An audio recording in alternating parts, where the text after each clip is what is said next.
Good afternoon, and welcome to day 2 of the 2020 NC Realtors State of Real Estate. We are so happy that you've joined us for another exciting round of speakers on this all-important issue of housing. I'm Wendy Harris. It's been my privilege to serve as the chair of the North Carolina Homeowners Alliance for this year. In case you aren't familiar with the Alliance, it is NC Realtors' grassroots arm. The work they do is very important because it connects homeowners throughout the state with issues affecting their most important investment, their home. We have a long history of engagement on issues and legislation before the General Assembly and look forward to continuing that advocacy into the upcoming legislative session and beyond. For more information about the Alliance and to make sure you're signed up to receive our emails, check our nchomeownersalliance.org.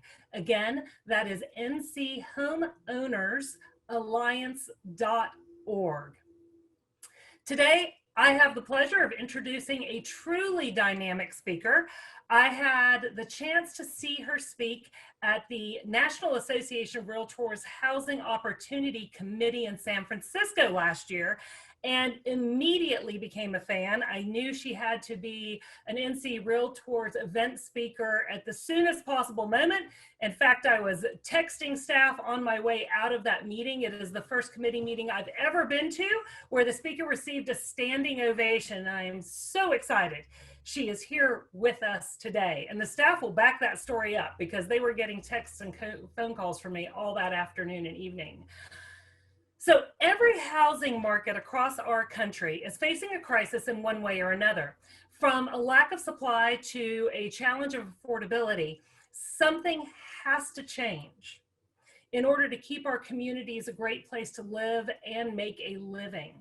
So how do communities come together to build a culture of housing and engagement?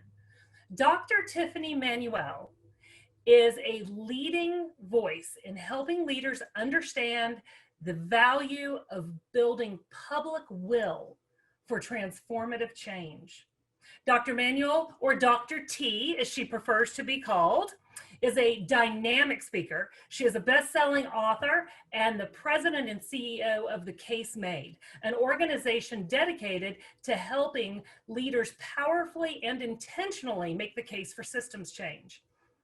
In her role at The Case Made, Dr. T works with hundreds of passionate social change makers, innovators, and adaptive leaders around the United States who are building better, stronger communities that are diverse, equitable, and inclusive.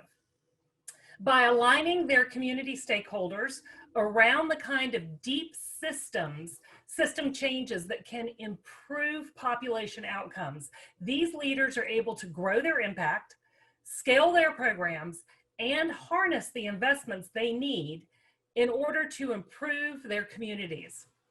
Dr. T grew up in Detroit, Michigan during one of the most turbulent times in the city's history. It was because of the challenges of that experience that she champions better policy programs, investments, and services that can transform our cities and communities for the better. It is also the reason that Dr. T has worked to expand opportunity, equity, and inclusion through 25 plus years of professional and volunteer experience spanning the private and nonprofit sectors, government, and academia. Trained as a social scientist in quantitative and qualitative methods, she is a self-professed data, policy, and message wonks. And here at NC Realtors, we love our wonks. So welcome and thank you for that. Dr. T is passionate about translating the insights harvested from her research and practice to improve our ability to build public will around the critical issues that matter the most. She holds a doctorate and master's degrees in public policy from the University of Massachusetts, Boston, a master's degree in political science from Purdue University, and a bachelor's degree from the University of Chicago. Dr. T has served on numerous nonprofit and social impact boards and is a lifetime member of Delta Sigma Theta Sorority Incorporated, an African American public service sorority. Dr. T, Welcome to the NC Realtors State of Real Estate. Everyone watching, get ready. Dr. T, please take it away. Well, thank you so much, Wendy. I'm so excited that we were able to put this together and that you were able to do the welcome today. Having have both participated in the conference in San Francisco is wonderful to be reunited in this way. And thank you for everybody at the NT Realtors for the invitation to talk with you today. I'll also say, just by way of a recent history, I didn't have it in my bio, but I probably should, especially for this audience, that for many years I taught at UNC Charlotte. So Charlotte 49ers, yeah. I taught in the Department of Political Science. I taught in the doctoral program in public policy. So I trained lots of doctoral students and lots of folks who are probably in the housing space in North Carolina today to do some of the work that they do in the state. So I'm a proud sort of former Charlotte 49er in all those kinds of ways, and loved having the experience of living in the state. So I'm going to share my screen and actually go through a kind of full presentation, but I am going to, open it up, potentially for some Q&A at the end. So I hope that you will join us for a little bit of that. So I'm excited to be here.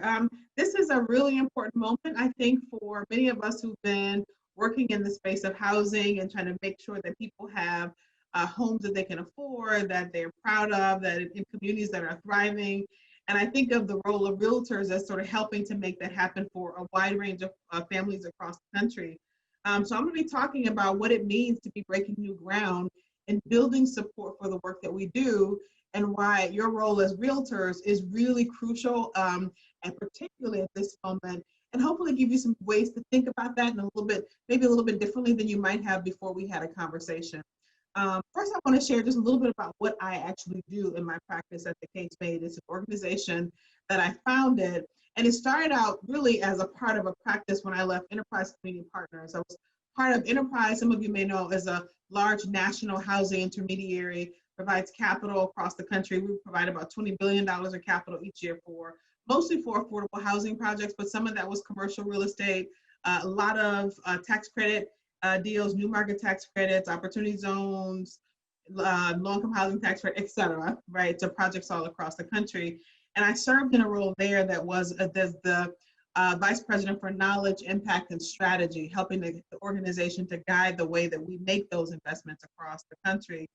And one of the things that happened as part of my role there is I increasingly saw that a part of the thing that was stopping us, right, impeding our ability to make the kinds of investments that would often be helpful to communities when there were those barriers, would be this issue of public will. Like, we would have these conversations where we had some communities where there was a lot of public will around housing and around the kind of innovative solutions you could invest in to solve some of the large housing challenges in the region, but there may not have been any political will. And so a lot of that good work got into a log jam between those two folks.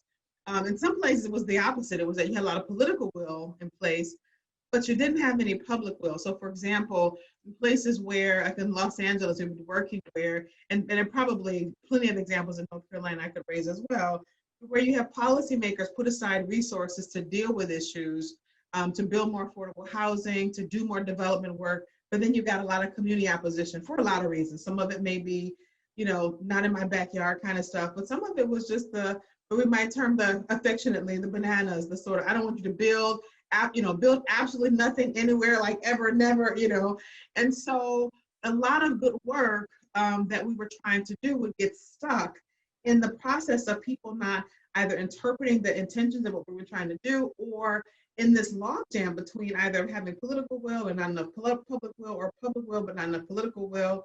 And so I left Enterprise 2 years ago to really lean into this issue of how we address that. Like, there's so many large, animating, big concerns in the housing space right now that absolutely have to be solved, that we cannot afford to kind of kick the can down the road anymore. We have to solve some of these issues, but getting the kind of alignment that we need to address some of these issues is just tough. And so, in addition to sort of working with folks across the country to do this kind of work, and I work with lots of folks with Metropolitan Council of Governments, I work with, governors and sort of state and local efforts. I mean, I work all over the country, in the Deep South, in the West Coast, East Coast, I mean, Middle America, everywhere, where there are these kind of animating concerns and they're challenged by trying to build public will.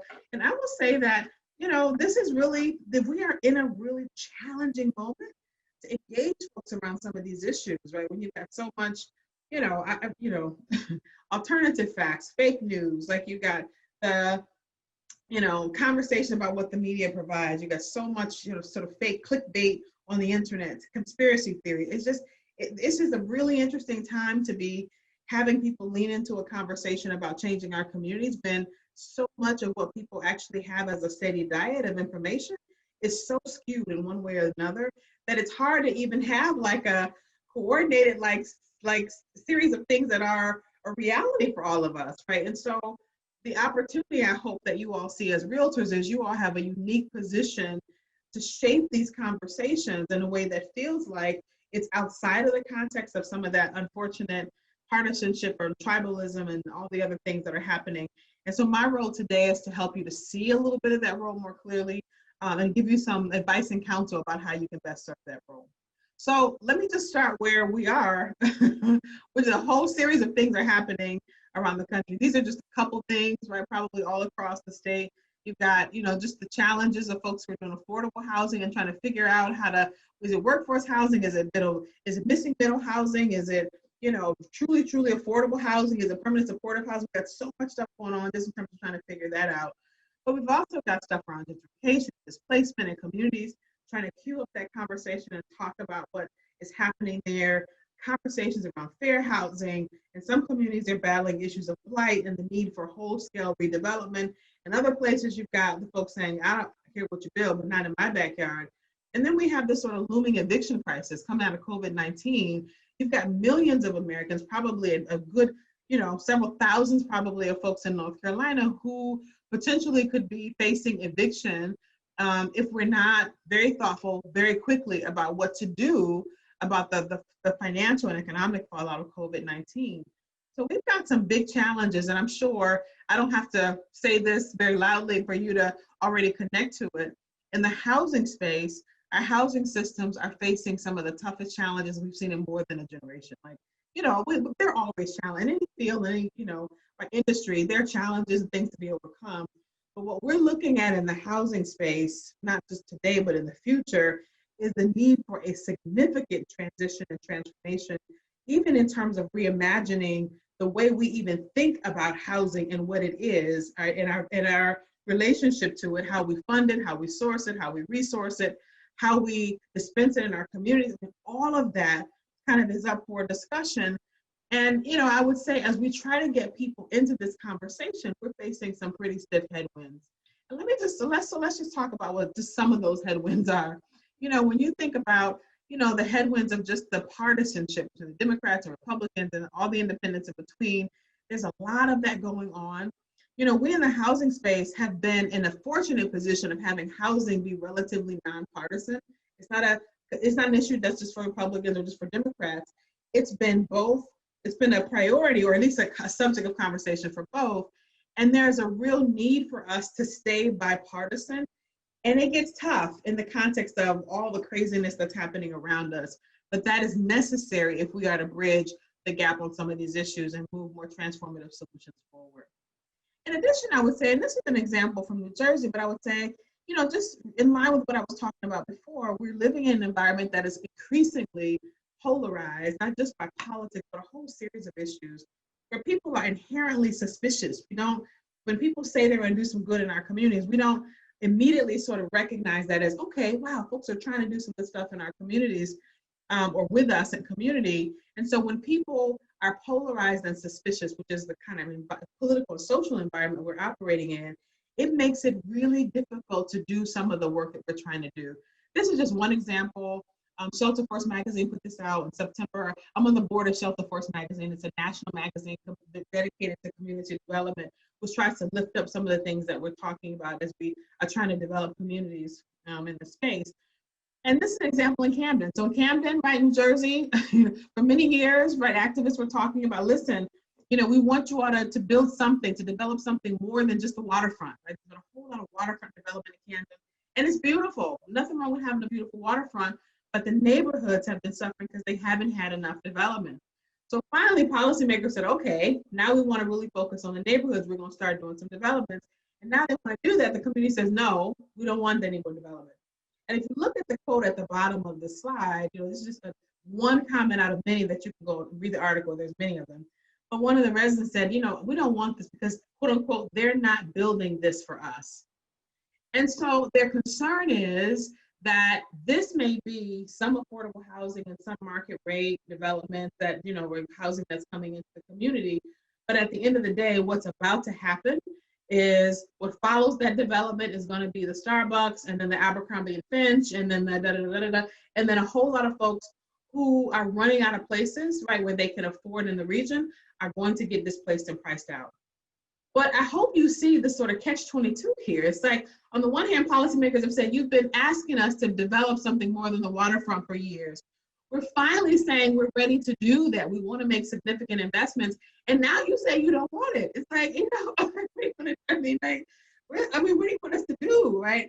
And so this is the challenge for us. It's not just that we have these difficult topics to discuss, but when people are polarized and they're suspicious and we don't trust each other and our intentions, even the best ideas, even the best opportunities don't get read in that way. And that makes it even more challenging for us engaged folks and have this conversation around some of these big ticket items in the housing space.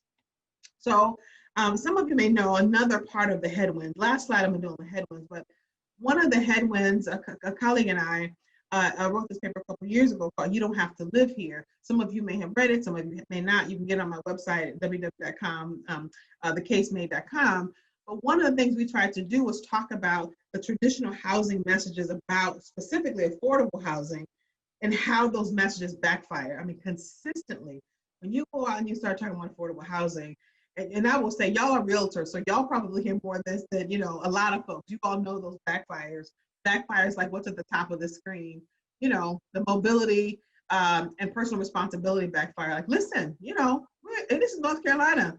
If you can't afford to live in Charlotte, if Raleigh's too expensive for you, hey, there's other parts of the state to go to, or maybe, maybe South Carolina is better for you. You find some place there, you look at your paycheck, you figure out what you can afford, and you go find a place that you can afford. If North Carolina is too expensive, then you got to move, right? You got to move, right?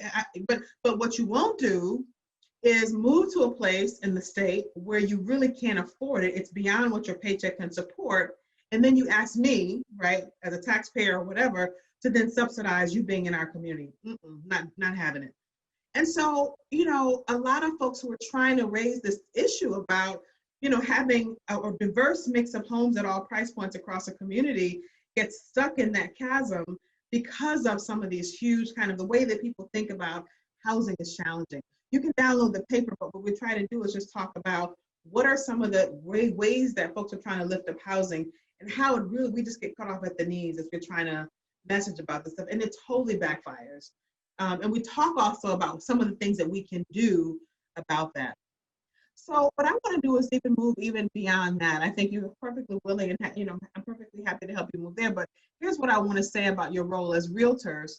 When we think about a lot of these issues, you all are in a very unique position to be really strong, adaptive leaders at this moment, which is exactly what we need in this conversation.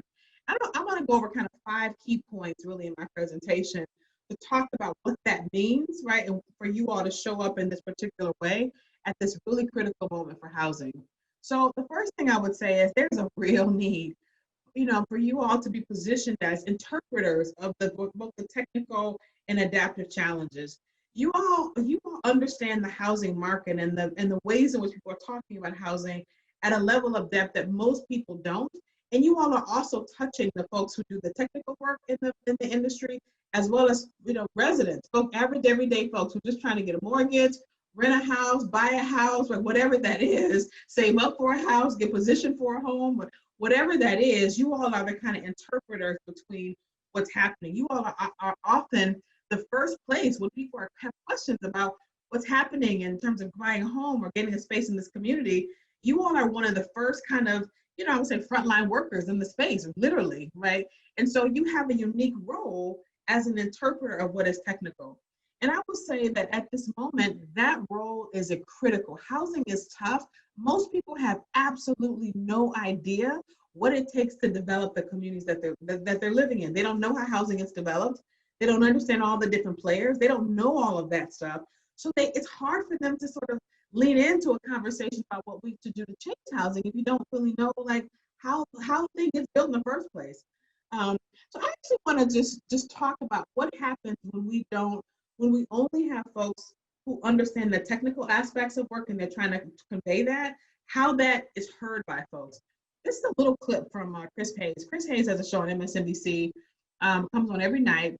And so he talks, and he was doing a podcast, and he was talking about why housing as an issue almost never shows up in any real substantive way on cable news, right? He's like, it's just not very sexy topics. We don't really do a lot of stuff. And the reason I want you to hear that is I want you to hear from his perspective why this doesn't show up the sort of technical way this sounds to folks. It just doesn't resonate. It doesn't have any kind of sticking power. And it's important because this is the way we sound, right? Most of the folks in the industry as we're trying to talk about housing in this way. And I also want to say, just as a funny little note, the producer of his show is named Tiffany. So in the clip, he mentions Tiffany. He's not talking about me. He's talking about his producer, but it is funny that in the middle of this clip, he sort of reaches out to me in this way. But listen to what he says about this. Financing works is really complex, and there's Freddie and there's Fannie and there's LISC and there's Section 8 and there's mortgages and depreciation rates, and there's all this stuff that, like, I just remember being like, every time I would hear the word housing as like a topic, I would get a little bored, or I would want to not be around that. Tiffany's looking at me right now and shaking her head. It's like, where is this going as you sell this podcast about housing? But wait for the turn, everybody. So the point of that is that I think actually that's like a broad view. I don't think people have, like, it's hard to sell. Like, we don't do a lot of segments on housing on All In with Chris Hayes. It's not a real sexy topic on the cable news. And it's because it's hard. It's a hard topic. It's a complicated topic. And so much of what housing and housing policy is stuff that is happening at this sort of like infrastructural level, several steps removed from us, that feels remote. And yet here's the thing. So I want to just stop that, just stop in his tracks in terms of what he's talking about. Said, this housing stuff is really hard. There's Fannie and there's Freddie and there's FHA and blah, blah, blah, and yada, yada. And who's doing this? And I'm like, you can't keep track of it. And it just feels hard. It's not sexy. It just feels like it's remote. It doesn't feel like it has anything to do with us. And for housers, as we think about this work, people would I was like, we need it. I mean, your home is the very foundation of everything you try and do in life. How does housing not relate to quote unquote us? And I want to just share that the reason it sounds like that is because so much of what characterizes the public conversation about housing is technical. And when people think about this as a technical problem, number one, it's not particularly sexy. But number two, they also can't figure out that if it's just a technical problem, why can't y'all solve it? Like, don't you have expertise? I mean, clearly Amazon has already solved this problem. Like, when you go on Amazon right now, you could literally pick up your phone, go on your phone on Amazon and order yourself a house. I mean, literally. And if you got Prime, they'll deliver it for free, right? And you can return it, like, if you don't like it, right? They'll even rate them. You got little small ones like this with solar panels on top. Although I don't know that you want to buy this one because the customer reviews are apparently not that good. They only got 2 stars and stuff, not a full 5 stars, so maybe this one's not the best one. But you got all kinds of solutions. You got folks who have, with the technology has evolved to the point where you can 3D print a house for less than $4,000 and you can do it in 24 hours. So when we go out and we say, oh my God, there's all these housing problems, we're trying to, and it's a technical problem, people look at us like, what's the problem? Like, get cracking, like, get to it. Go print up some houses or something. Like, what are you talking about? And the challenge is it's not just a technical problem, it's an adaptive problem. So let me share with you kind of what's the adaptive piece of this.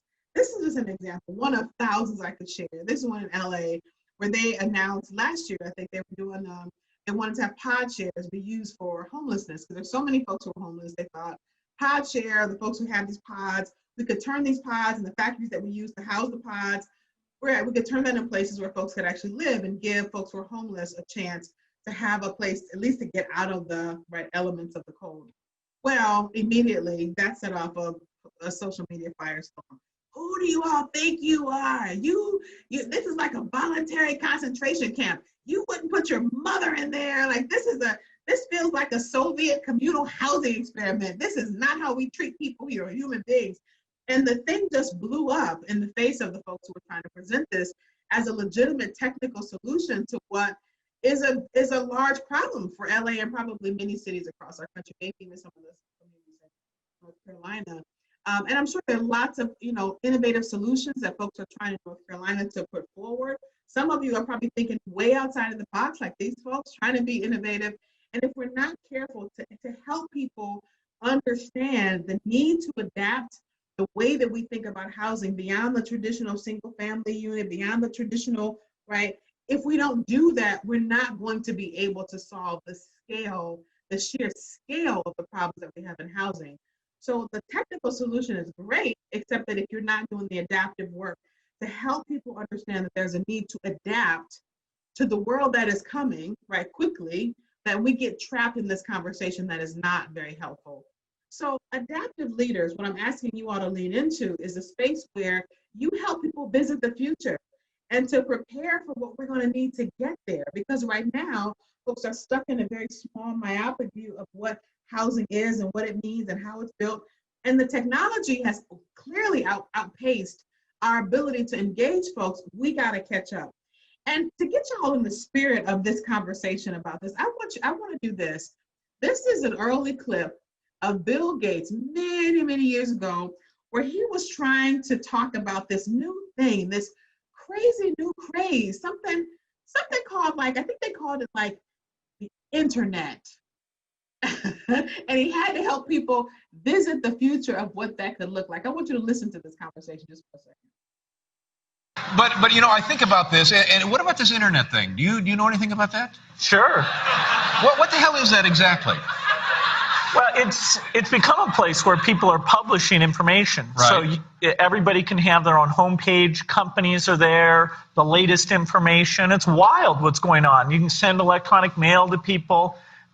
It is the big new thing. Yeah, but it's easy to criticize something you don't fully understand, which is my position here. Go ahead. But I can remember a couple of months ago, there was like a big breakthrough announcement that on the internet or on some computer deal, they were going to broadcast a baseball game. You could listen to a baseball game on your computer.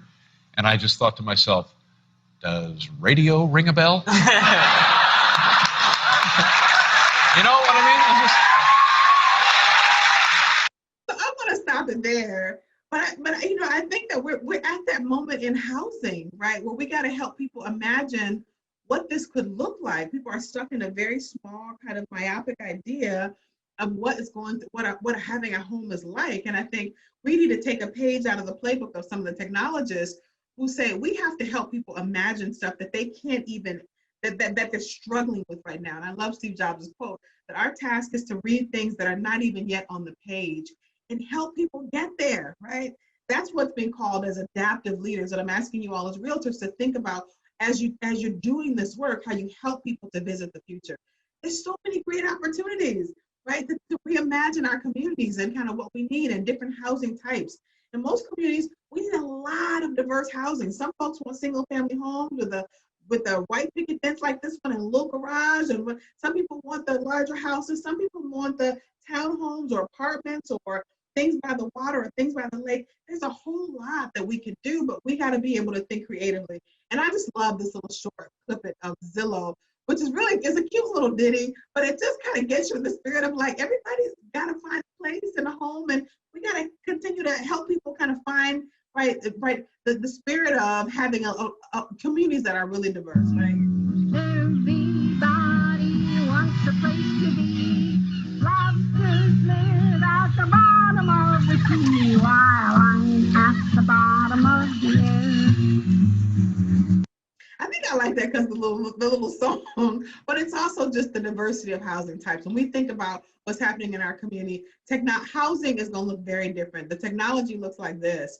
When you know, Boxable, which is able to come in, like do this in the manufactured housing, come in and set that thing up like within a day's time, the same way you do anything else, and it looks like beautiful. Or this kind of situation where housing is really, you can pick them up and unload them, right?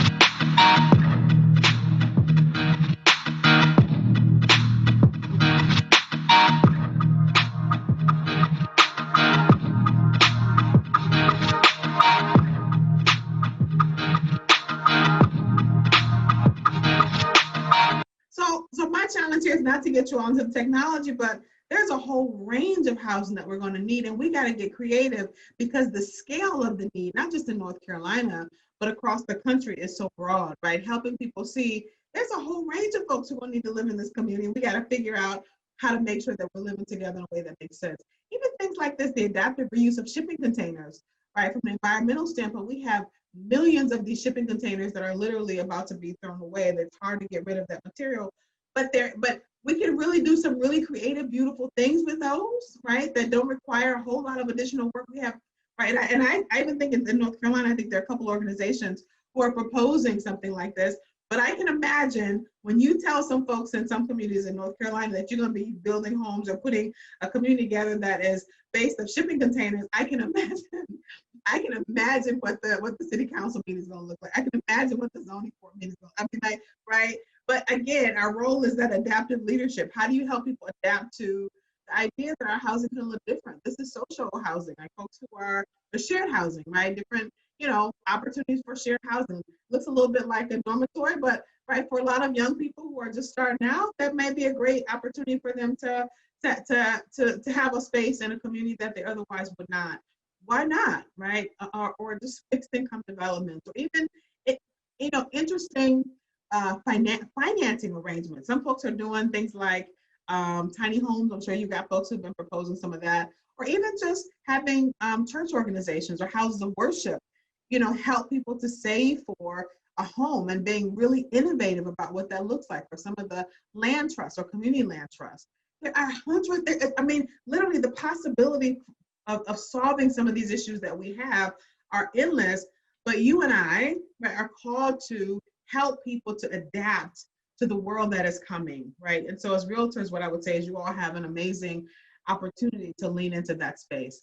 The second thing I want to say, so that's the first one. The second thing I want to say is you're also uniquely positioned because you touch so many parts of the housing industry.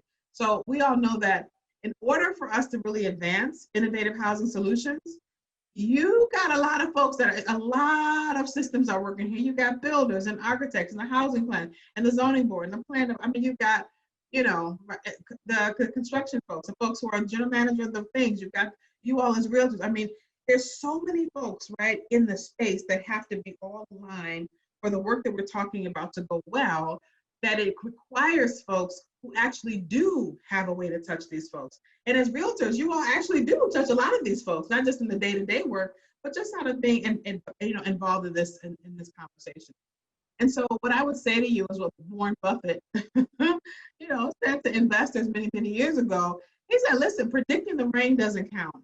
And when I say that, it doesn't matter if you can look at those adaptive uses of housing. It doesn't matter if you see the future in front of you, if you're not helping to bring some of that to fruition, if you're not helping to bring some of those innovative solutions to the table in a way that's thoughtful and productive. It doesn't matter. You can predict rain all day long. You can say, oh my God, there's so much going on in the space. The future of housing is bright, the technology, the da-da-da.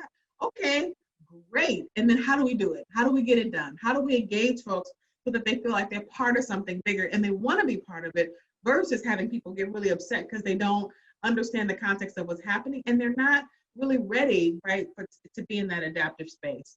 So all that to say that work to deepen the people's perspective is adaptive work, and y'all are really in the space that y'all are encountering. Y'all are uniquely qualified to live in that space to help people understand the larger context in which we're having these conversations. We got millions of people right now about to be evicted, right, potentially out of this COVID-19. We got in most housing markets across the country in crisis, not enough housing.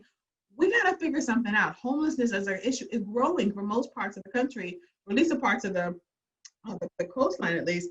We got to do something about that, and we can't be quibbling, right, about some of the small stuff. So the ability to give people that larger context is important. So number 3, this is one of the ones I will say to you. I preach the gospel on this all the time, and sometimes people take the advice, and I'm like, please, of all the things, facts and data are important. But most of the time when we are trying to advance at least some of the issues around affordable housing, man, that data is backfiring. So things like this, which feels relatively benign, you've seen it, 1 in 10 families spends more than half of what they earn on housing costs. And we push that out because we think that will give people some urgency, like, oh, we got to solve this problem. And I would say that is not an irresistible offer to be involved in a conversation. That is completely backfire territory on multiple levels. One, because if I'm looking at that, I'm like, 1 in 10, that ain't that bad. That means 9 out of 10 families are doing okay, right? They're not at this kind of outrageous point in which they're spending so much of their income that they can't recover. 1 out of 10 is like, I'm sorry, I'm saying that's success. Like for most of the issues, if we got 1 out of 10, man, I mean, literally, right? So the data itself is not convincing in any way, but also what it says these families are spending more than half of what they earn on housing costs. So the backfire that most people receive on that is, well, why are they doing that, right? Why are they doing that? Why are they spending more than half of what they earn? They should look at their paycheck, figure out what they can afford, and find a place within that. And if they have to move, if North Carolina is not a place where their paycheck can get them a place to live, then hey, there's Kansas, South Dakota, and Alaska. They got great places to live. Maybe you need to go there. And they will say, hey, it's not such a bad thing if you got to move. It might even be better for you to live in a place where your paycheck stretches further. So a lot of folks will put stuff like this out, believing that it engenders a sense of urgency. And what they don't recognize is actually what happens is the very opposite, that people walk away going, what the hell are I talking about? Like that, what? Right? And that's the challenge. And I'm not saying that facts and data don't matter. They do. It just means that the way that we're using them is totally backfiring. It's not giving people a sense of urgency, right? You might actually be pissing them off, like, right, saying, listen, because a lot of those folks will say, listen, I'm struggling hard to make my mortgage, and you want me to subsidize somebody else's mortgage, or you want us to put more tax dollars into something that's going to benefit somebody else at a time when I'm struggling? Yeah. So that conversation is not always helpful, and we have to get out of that the sort of reliance on that kind of data. I realize that as realtors, it's not always you all that are putting that out, but when you see your colleagues and you want to help folks who are trying to make a case for families who may not be earning as much money and who may still want and need to live in North Carolina, making the case for that means helping them be thoughtful about that data, saying, hey, that actually is going to backfire. Can I talk to you about maybe a different way of lifting that up that might actually get you the urgency that you would desire in this moment? So 4, related to that, I would say, stop reminding people of how bad problems are. It's not because there aren't a whole lot of problems that we have. It just means that we are inundated. Oh my God. When you turn on the news at night, it's almost like you don't even want to look at it. Like, what crazy out of the box crisis is going to happen today? Right? Are the North Koreans about to bomb us? Are the Syrians doing something? Is Social Security checks about to get cut off? Is COVID-19 getting worse? We got wildfires over here. I mean, like, the Democrats and Republicans are fighting again about something else. We don't know if we're going to have a democracy next week. What is Putin? I mean, just like, what in the, oh my God, people can't absorb that much crisis. And so what I often tell folks in housing is stop talking about, we have a housing crisis, oh my God. It's not that issues aren't bad, but when you lift it up in that way, it doesn't give people a chance to see that there are opportunities to put people forward in a positive way, right? That there's something that can be done about it. What happens is that it backfires, right? Especially in an environment where people are already polarized and suspicious. It backfires and it doesn't give people a sense that something can be done. It feels so big that you can't change it. And so the only thing you want to do is turn the channel and get to Netflix or something, because who comes home after a long day of work and wants to hear about more crisis? Like, I got enough stuff I'm trying to do in my own life. I am not. I just, after a long day of work, That is not what I'm trying to hear. And yet our media, no matter whether you're on the left or the right, doesn't even matter. You can watch Fox, you can watch MSNBC or CNN. The same crisis-driven stories are on both of them. They just point the finger at each other. And it's disastrous if our goal is to give people a sense of agency, like we can solve problems. No wonder people don't show up to vote. No wonder they don't show up, right, talking about how we can solve issues. We are demoralizing people even just by the way we're talking about these issues. So if our goal is to get people invested in innovative solutions in the housing space, whatever those things are, whatever y'all are working on in North Carolina, whatever the possibilities are, you don't do it this way, right? Don't throw more of that stuff on people and expect them to be excited and empowered to do anything about it. So what I hope you shared, well, Dr. T, yeah, that's a lot. So now that you've solely said all the things we can do, how do we then help to, as adaptive leaders, to build more public support among some of these issues when people are distracted and polarized and suspicious and in their own kind of space? How do we do that? Well, I would say I'm so glad you asked. That's the question that we should take up. So a lot of what I do in my practice is helping people, what I call master the fine art of pulling people forward. How do you pull people forward so that they get excited about what's possible in housing and they want to plan with you? They want to be part of the conversation in our communities about what's necessary and what's next, and they want to spread like the gospel of like what comes next and how do we create the kind of community that is welcoming, inviting, and what do we need to do and what's possible. That's a conversation that is worthy of our time and attention. And I'm saying as realtors, you all can be on the front line of starting that or being part of that. So let's just really get clear on a couple fundamentals that requires. So in my practice, I would say that there are at least 10, I would call fundamental principles of case making, right? Strong case. How do you make a case for housing? How do you build broader public support for what we need to do in our spaces? All of these 10 principles I talk about in my book. I can put it in the chat if folks are interested to get that. But there are 10 sort of key principles for how you make a strong case for something. And all those principles they're not necessarily my own. They come out of a large body of social science with understanding what is the science of helping people lean forward. Like how do you get people excited about stuff that's really hard when you're asking them to do some really hard things? And so I want to walk us through maybe just a couple of these just so you get the flavor of the fact that there's a lot that we can do, right, to change the context of the conversations we're having. So let's start with just the we and why first. More than anything else, start with the sense of we, who are we, and why. So as North Carolinians, right, or as, Charlotte 49ers, I don't know, right, whatever that container is, there's a conversation about we and why we ought to be working in this way. So the first principle is, and John Steinbeck in his book, East of Eden, said this really powerfully. He said, if a story is not about the hearer, the person you're talking to, they don't listen. And so he said, I make a rule. A great and interesting story is about everybody. It's about the we, or it doesn't last. And so when you're beginning to have this conversation about issues of housing, innovative solutions, and what it means, and why it's important for us to be prioritizing housing as a larger concern, and how do we address these issues of equity and all of those things, it's not a conversation about what we think housing. You need to listen carefully for what the person you're talking to, what's of interest to them, right? What is it that they care about? What's their aspiration? And then you connect the two together. So let me just give you an example about a commercial example, or at least a retailer example. Nike does this really well, and it's a good opportunity to think about our messaging. I always say, gym shoes or sneakers are marketed in this country better than affordable housing, right? Right, really. And so not just affordable housing, but housing overall. And so think about this. When you look at Nike commercials, you almost never, ever, ever see a sneaker in a Nike commercial. Think about that. Their product that they're selling is mostly the shoes. You can buy some shirts and other kind of paraphernalia and other kind of, but mostly it's a sneaker company. And yet you almost never see a sneaker. Why is that?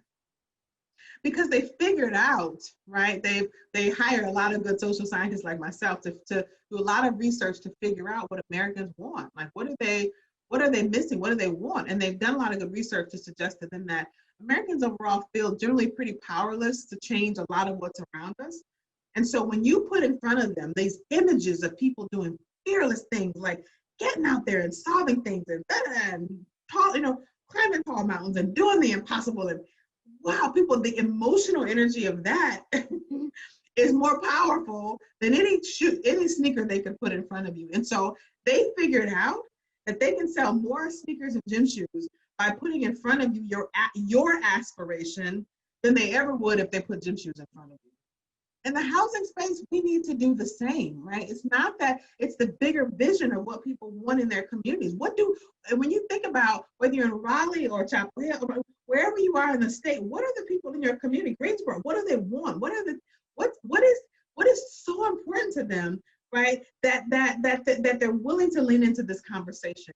And so you have to talk to folks. And once you get that, right, and you connect it to housing in a powerful way, you're able to bring people more fully into this conversation that we're talking about. In my work, I do a lot of the playbooks and things for different parts of the country. I work in DC and Chattanooga and Orlando, where I am, and San Francisco, all over the place. And one of the things we do as part of our research is we go out and do what we call community voice session, and we listen to folks and what they say is important. So just an example, when we did this in the greater Washington region, one of the things that people told us, when we had these sessions with them, they didn't tell us initially that housing was important at all. They just didn't see affordable housing or housing as the biggest animating concern. For them, there were three issues: infrastructure. They talked a lot about transportation. So infrastructure, transportation, and education were the top issues that they talked to us, that they cared about. And so a lot of the messaging that we worked on with them was about how do you link in this conversation about the quality of schools and education back to housing. So one of the biggest challenges that a lot of places across the country face is they're facing teacher shortages, and they're trying to recruit really good seasoned teachers to their communities. And a lot of them, especially in DC, are failing absolutely because they don't have enough housing, right? So when teachers try to come and find a place in their communities, they get stuck in that chasm of not finding a decent place to live. And it's really hard to recruit good teachers when they know they can't find a place to live that's affordable. So we say in this, when somebody asks you how we can improve our schools, you say, let me spell it out for you. HOUSING, right? Nobody wins if our educators are so unstably housed that they leave at the very time that we're facing impossible recruitment odds. And the longer we put off this issue, the greater our losses are going to be. We haven't built enough housing. We haven't been thoughtful about this. And so the veteran seasoned teachers, right, are checking out to other places where they can afford to live and work in the same communities. That's a real challenge for us. So if you care about schools, great. Guess what? You probably also should be caring about housing. Let's talk about how we work together on the issues that we care about. That's a sense of we and why, and bringing those two things together. If their aspiration is schools and school quality, our aspiration is about getting people's attention about housing. You put those things together, that's how you get people to lean in and lean forward in a conversation that they otherwise probably might not be so interested in. I'll maybe do one or two more of these because I think it might be potentially helpful. Talking about navigating dominant narratives, right?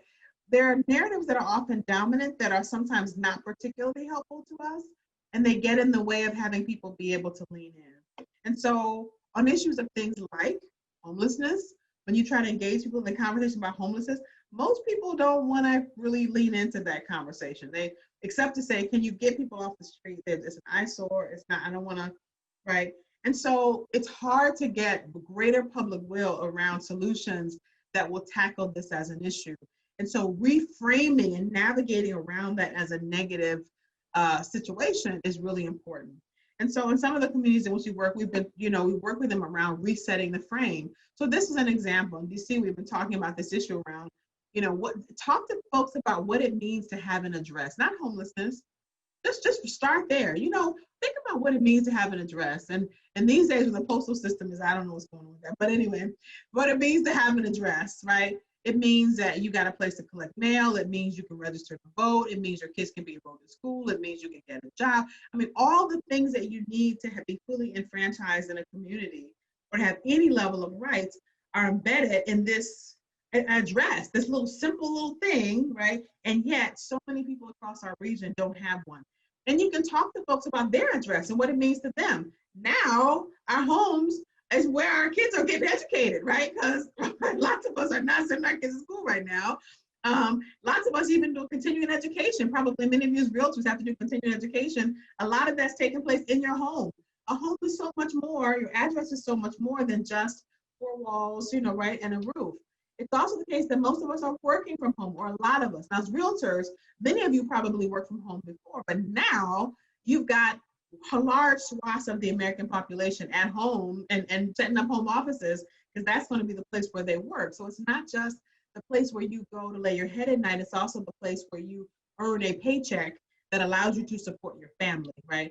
It's also healthcare. Like a lot of healthcare is moving increasingly toward this conversation or this home, by having those visits be at home. The healthcare industry has been moving a lot more care home for a wide number of years, and this COVID-19 is accelerating some of that, the need to social distance. So your home is not just a place where you lay your head at night, it's also the place where you receive the care that you need to be healthy, right? And so when we think about reframing the conversation, there are lots of ways in which I would say we can be thoughtful about reframing it so that people connect to it. I don't connect to homelessness. I don't want to have that conversation. But what I can connect to is the power of an address.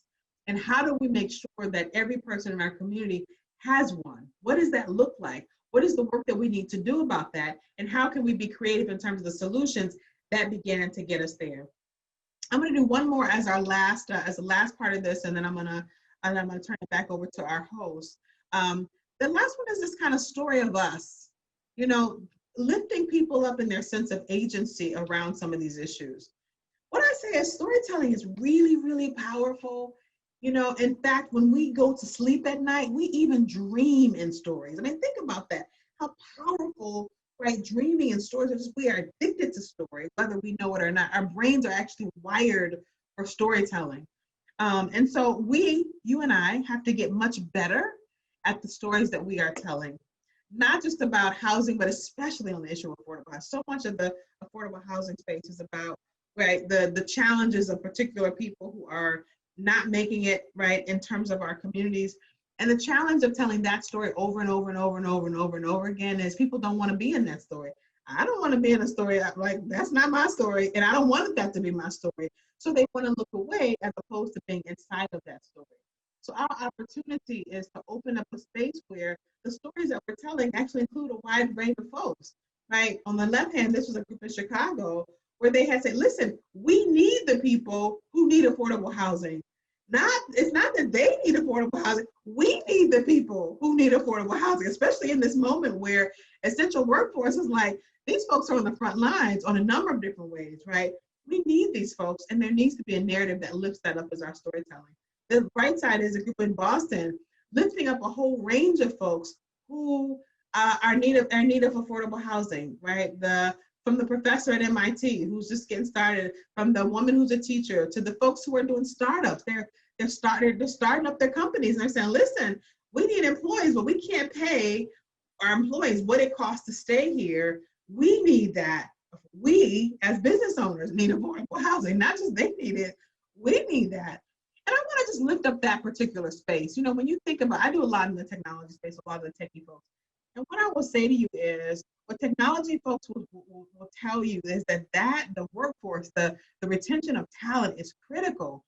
And not just that, but the relationship to home is critical. I mean, think about how most of these tech entrepreneurs got their start. Bill Gates and Steve Jobs, and like, where did all that innovation come from, right? It didn't come because they were in some major corporate building in retail, in the corporate commercial space.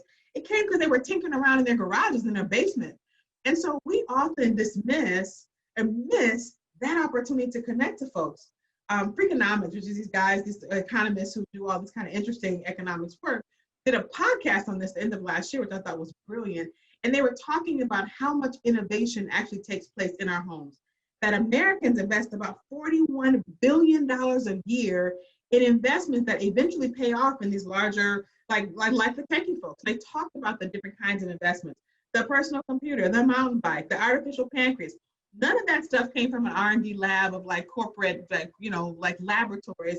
It came from folks tinkering around in their garages who said, wait a minute, I think I got a way to do something better. That's an enormous investment that we don't even talk about. But what if we start to tell the story of us as saying a large part of our nation's ingenuity comes from people tinkering around in their garages and homes? But if they don't got one, right? If we don't make sure that folks have a stable place to stay, a lot of that ingenuity gets disrupted at the very time when our economy desperately needs, right, the ingenuity of folks who are doing this kind of body of work.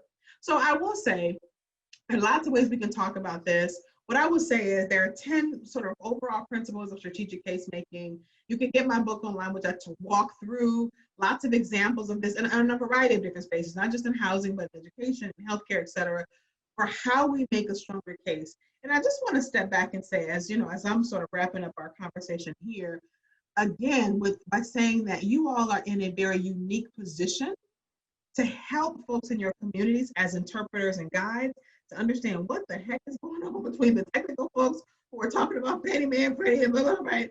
And the just basic need of what's happening in terms of the housing space.